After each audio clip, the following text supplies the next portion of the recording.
परभणी ते मुंबई लॉंग मार्चसाठी भीम अनुयायी जमण्यास सुरुवात झालेली आहे। 28 दिवस पायी चालत जाऊन मुख्यमंत्र्यांना जाब विचारणार असल्याचं देखील आता कळतंय। सोमनाथ सूर्यवंशी मृत्यू प्रकरणी हा लॉंग मार्च निघणार आहे।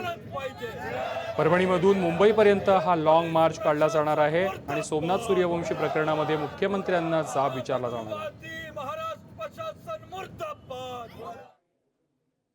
परभणीच्या प्रशासनानं, महाराष्ट्र शासनानं आमच्याकडे कुठले लक्ष दिलं नाही, म्हणून याचा आक्रोश आणि असंतोष आमच्या समाजामध्ये असल्यामुळं आज आम्ही 2 ते 3 वाजता परभणीमधून 5 ते 6 हजार लोकांच्या उपस्थितीमध्ये हा लॉंग मार्च काढणार आहोत। परभणीपासून आम्ही निघणार आहोत जिंतूर, जालना, संभाजीनगर, नाशिक आणि मुंबई।